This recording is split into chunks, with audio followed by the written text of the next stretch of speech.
என் அண்ணனுங்க எப்படி கோபத்தோடயே இருப்பானுங்க? அவங்க பேசினா கூட பரவாயில்லடா. ஏன் அம்மா என்ன பார்த்து பேசக்கூடாதுன்னு எப்படி அவங்க சொல்லுவாங்க?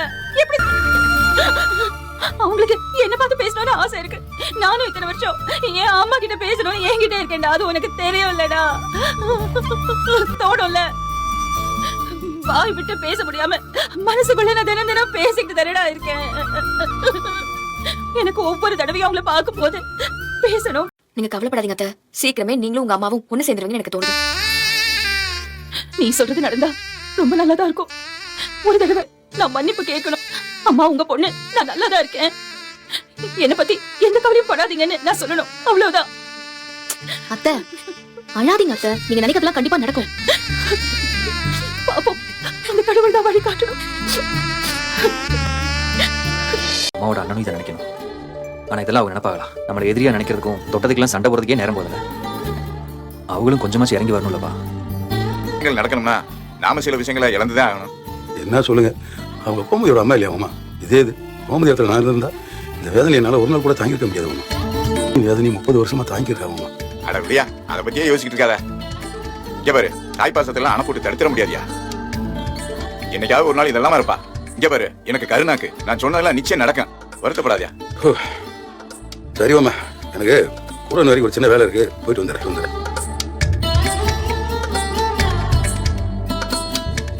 கோமதி மட்டுமா, இவன் தான் மனசு நிறைய வேதனை வச்சிருக்கான். பாவம், உங்க அப்பா கோபக்காரனா இருந்தாலும் பாசக்காரங்க.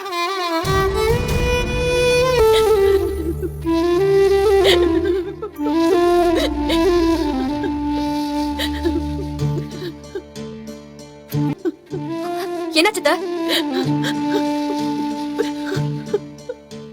ஐயோ அத்தை, என்னாச்சு அத்தை? அத்தை என்னாச்சு? எதுக்கு அழறீங்க? என்னது அத்தை அழுறாங்களா? ஆமா மீனா, என்னன்னே தெரியல, ஜன்னல் வழியா எட்டி பார்த்து அழுதுட்டு இருந்தாங்க. பாத்துட்டு இருந்தீங்களா? உங்க மருமகளும் அவங்க அம்மாவை பாத்துட்டு வந்து ஃபீல் பண்ணிட்டு இருக்கா.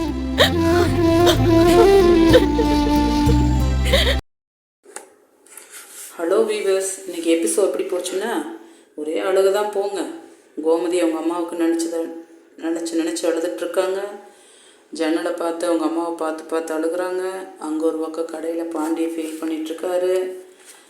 செந்தில் ஒரு பக்கம் புலம்பிகிட்ருக்காரு. இங்கே மருமக 2 பேரும் அழுதுட்ருக்காங்க. தங்கமயில் ஒன்று தான் நினச்சது நடக்குன்னு ஆறுதல் சொல்கிறாங்க. ஆனால் நாளைக்கு தங்கமயிலேயே 4 பேர் சேர்ந்து பேசுவாங்க. ஆனால் இன்றைக்கி எபிசோட் ஒன்றும் சொல்கிறதுக்கு இல்லை, ஏதோ ஒரு மாதிரி போச்சுன்னு வைங்களேன். ஒரே சோக கதையாக தான் இருக்குது. இந்த சேனல் பிடிச்சிருந்தா சப்ஸ்கிரைப் பண்ணுங்கள், லைக் பண்ணுங்கள், ஷேர் பண்ணுங்கள். Subscribe please. நாளைக்கு இன்னொரு எபிசோடில் சந்திக்கலாம். என்ன ஏதாவது எபிசோட் வேணும்னா கமெண்ட்ஸ் பண்ணுங்கள். ஓகே, பாய்.